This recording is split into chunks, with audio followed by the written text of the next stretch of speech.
பெரும் மதிப்புக்குரிய ஜோதிட சாம்ராட் திண்டுக்கல் அரியரசரம் ஐயாவுக்கு வணக்கம். மற்றும் ஜோதிட சொந்தங்கள் அனைவருக்கும் வணக்கம். பரமத்தி வேலுவன் சந்தன் பேசுகிறேன்.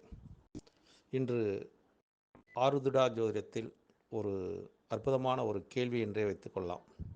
ஏன்னா ஒவ்வொரு கேள்விக்குள்ளேயும் ஒரு புரிதல் உள்ளது என்று தான் எனக்கு எப்பவுமே தோணும். அந்த மாதிரி வெளிநாடு செல்வது நாள் வகைப்படும் என்று ஐயா சொல்லியிருக்காரு. ஒவ்வொருத்தங்க அதிக பேர் வேலைக்கு போகிறாங்க. வெளிநாட்டுக்கு வேலைக்கு போனால் நிறைய பணங்காசுகள் கிடைக்கும் அப்படிங்கிறதுக்காக வெளிநாட்டு மோகம் நிறைய பேர்த்துக்கு உள்ளது என்று எடுத்துக்கலாம். அடுத்ததாக வெளிநாடு சுற்றி பார்க்க போகக்கூடியவர்கள் இருக்காங்க. ஏன்னா ஃபாரின் போனால் நமக்கு என்ன தான் நம்ம ஃபாரின்காரங்க நம்ம இந்தியனோட கலாச்சாரத்தை விரும்புகிறாங்க. அது இந்தியன் கலாச்சாரத்தை தமிழகத்து கலாச்சாரத்தை மிகவும் விரும்பக்கூடியவர்களாக இருக்காங்க. அதாவது நம்ம தமிழகத்தின் ஒரு பாரம்பரியத்தில் உருவான அந்த சிற்பக்கலைகளையெல்லாம் ரொம்ப ரசித்து பார்க்கக்கூடியவர்கள் வெளிநாட்டுக்காரங்க தான். அதனால் அவங்க ரொம்ப விரும்புவாங்க. நம்ம தமிழோட கலாச்சாரத்தையும் பண்பாட்டையும் மதிக்கக்கூடியவர்கள் அந்த மாதிரி ஒரு நிலையில் இருக்கிறவங்க. அடுத்ததாக கல்விக்காக போகக்கூடியது அமைப்பு உண்டு. கல்வி ஏன்னா இங்கேருந்து படிக்கிறதோட வெளிநாட்டில் போய் படித்தா இன்னும் கொஞ்சம் நமக்கு மதிப்பு அதிகம், கௌரவம் அதிகம், அங்கே இருக்கிற கல்வி ஒரு அட்வான்ஸாக இருக்கும் அப்படிங்கிறதுக்காக அங்கே போய் படிக்கக்கூடிய அமைப்பு இருக்குது. இப்போ அதுக்கடுத்து போயிட்டு வரவங்க ஒரு தகவல் தொழில்நுட்பத்துக்காக ஒரு தொழிலுக்காக ஒரு பரிமாற்றம் என்று சொல்லக்கூடிய இடத்துல இப்போ குருவின்னு சொல்லுவாங்க. இந்த குருவின்னு ஒரு படம் வந்துச்சு. அதில் போயிட்டு வர்றது, அதாவது ஒரு பொருள் அங்கே வாங்கிட்டு இங்கே கொடுக்கறது, இங்கே அங்கே போகிறது, இங்கேருந்து பொருளை கொண்டு அங்கே கொடுக்கறது அப்படின்னு பரிமாற்றம் என்ற ஒரு முறையிலும் வர்த்தகம் என்ற ஒரு முறையிலும் ஒரு செயல்பட்டுக்கிட்டு வந்துட்டுருக்குது. இந்த யோகமெல்லாம் எப்படி யாருக்கு? ஏன்னா இந்த நாள் வகைப்படக்கூடிய யோகங்கள் இதெல்லாம் ஒரு நாட்டை குறிக்கக்கூடிய ஒரு யோகங்கள். இப்போ சமீபத்தில் நான் ஒரு ஜாதகத்துக்காக வெளிநாட்டுக்கு அந்த ஜாதகர் படிக்க போகிறார். ஏன்னா இந்த மாத கடைசியில் தான் அவருக்கு விமானத்தில் டிக்கெட் கிடச்சிருக்குது. அதெல்லாம் புக் பண்ணிட்டாங்க. லண்டன் போகிறாருன்னு வச்சிங்களேன் படிக்கிறதுக்காக. அவரோட ஜாதகத்தோட அமைப்பை வச்சு நான் உங்கள்கிட்ட சொல்கிறேன். ஏன்னா இந்த மண்ணில் பிறந்து எங்களோட மண்ணில் பிறந்து இந்த ஜாதகர் படிப்புக்காக வெளிநாடு போகிறார். ஏன்னா அவருக்கு பூர்வீகத்திலே சொத்து நிறையா இருக்குது. பூர்வீகத்தில் விவசாய தோட்டம், சொந்த இடம் எல்லாமே இருக்குதுன்னு வச்சிங்களேன்.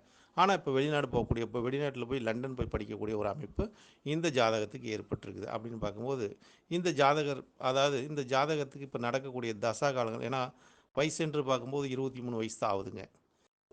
அதாவது இவர் பிறந்தது பார்த்திங்கன்னா 6/10/1999 பிறந்திருக்கார். இப்போ 2024 நடக்குதுன்னு வச்சிங்களேன். அப்போ இந்த ஜாதகத்துக்கு நான் பிறக்கும்போதே திசை குரு மகா திசை, அதாவது சுக்கிர மகாதசை, குரு மகாதசைன்ட்டேன். அதாவது பூர நட்சத்திரம் சிம்ம ராசியில் பிறந்திருக்கார். பூர நட்சத்திரம் சிம்ம ராசிங்கும் போது இந்த சந்திர பகவான் சிம்ம ராசியில் 13 டிகிரியில் இருக்காருன்னு வச்சுங்களேன். அப்போ சந்திரன் பூரம் 1ஆம் பாதத்திலே பிறந்துட்டார் இந்த ஜாதகத்தில். மீன லக்கணம் வேறு. அப்போ லக்னாதிபதியாக வரக்கூடிய குரு பகவான் 2இல் சனியோட சேர்க்கப்பட்டு 12ஆம் அதிபதி கூட சேர்க்கப்பட்டு, ஏன்னா கல்வி என்று சொல்லக்கூடிய இடம் 2ஆம் இடம், ஆரம்ப கல்வி. உயர்கல்வி என்று சொல்லக்கூடியது 9ஆம் இடம்.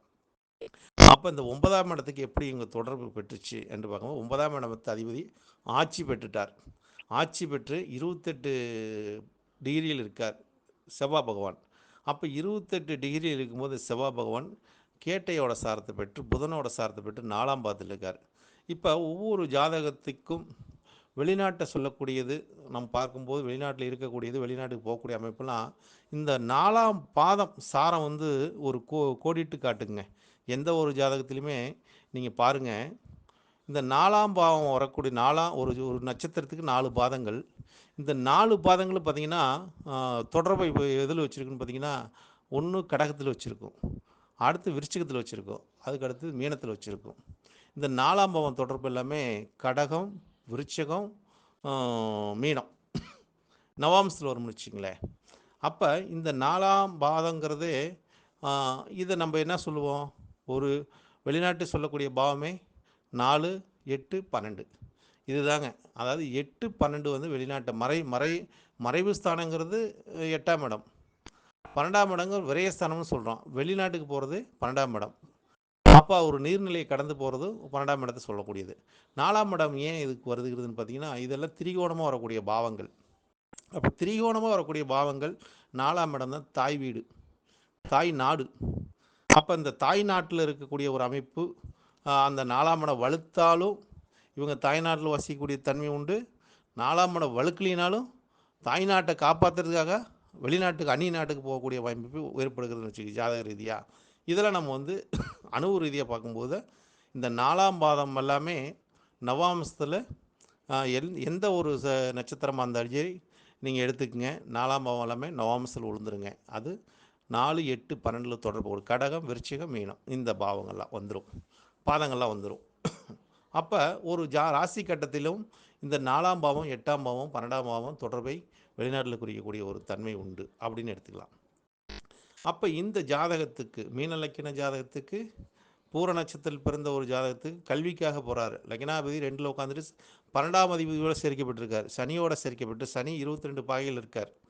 சனி 22 பாகையில் சுக்கரனோட சாரத்தை பெற்று அஷ்டமாதிபதி சாரத்தை பெற்று இருக்கார். அப்போ அங்கே 8ஆம் அதிபதி தொடர்பு வந்துருச்சு, 12ஆம் அதிபதி தொடர்பு வந்துருச்சு லக்னாபதிக்கு. அப்போ லக்னாபதி சனியோட சேர்க்கப்பட்டுட்டார்.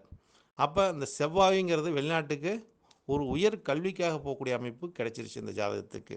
அப்போ இப்போ இந்த ஜாதகத்துக்கு நடக்கக்கூடிய தசா காலங்கள்னு பார்க்கும்போது 6க்குடைய திசை சூரிய பகவானோட திசை. அப்போ சூரிய பகவான் வந்து 7ல் உட்காந்துட்டார். 7ல் உட்காந்து அது சந்திரனோட சாரத்தை பெற்றுட்டார். அஸ்தம் வந்து 3ல் வந்து சந்திரனோட சாரத்தில் சூரியன் வந்து 18 டிகிரியில் இருக்காருன்னு வச்சுங்களேன். பாதகமான ஒரு இடத்துல இருக்கார். சூரியன் 7ஆம் இடம், மீனம் வைக்கிறதுக்கு 7ஆம் இடம் புதனோட வீடு பாதகமான இடம்.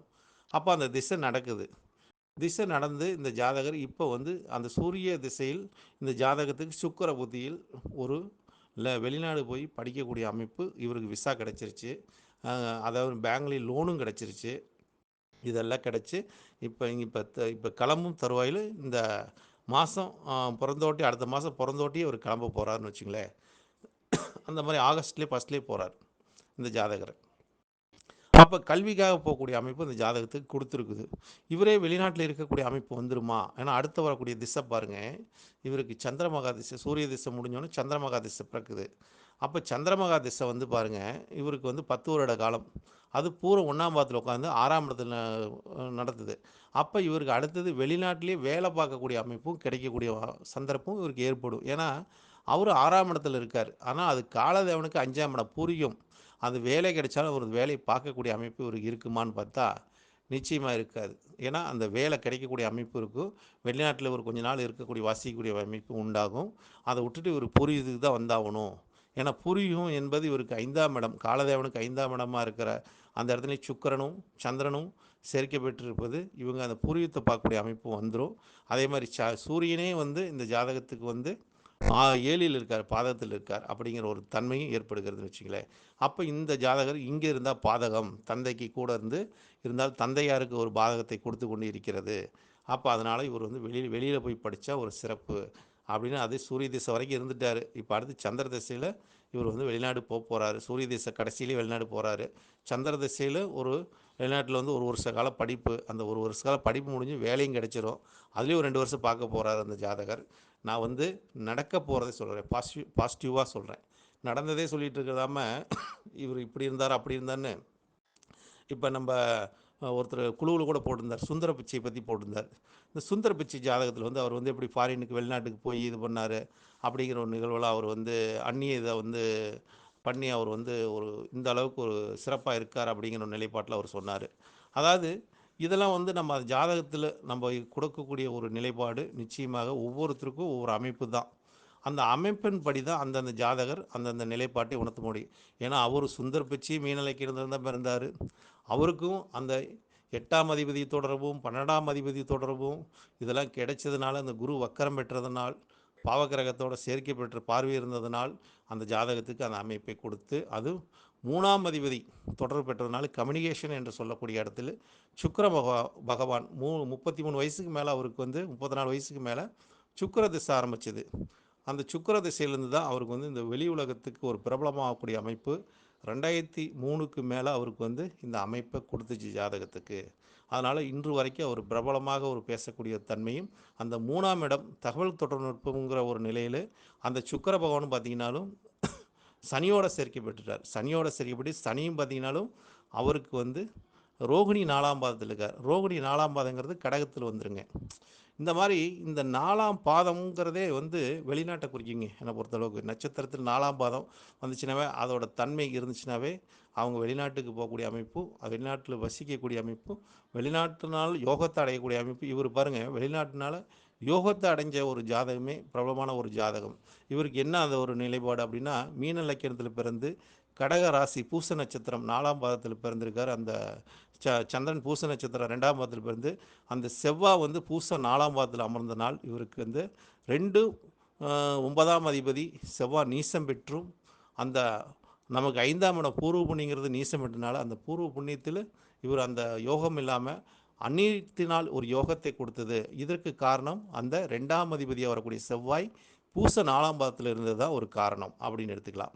அதே மாரி குரு பகவானும் இவரோட ஜாதகத்தில பாருங்க, அ சொந்த வீட்ல ஆட்சி பெற்று வக்ரம் பெற்றுட்டார்.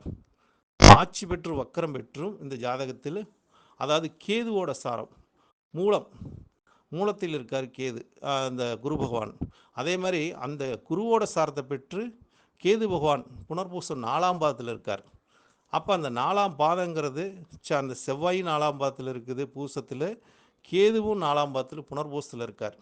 அப்போ இந்த 4ஆம் பாதங்கிறது சனி, கேது, செவ்வாய் இந்த 3 கிரகமும் இந்த 4ஆம் பாதத்தை பெற்றது ஒரு மிகப்பெரிய ஒரு சிறப்பை கொடுத்தது இந்த ஜாதகத்துக்கு. அந்நியத்தினால் ஒரு யோகத்தை அடைஞ்சக்கூடிய ஒரு ஜாதகம்.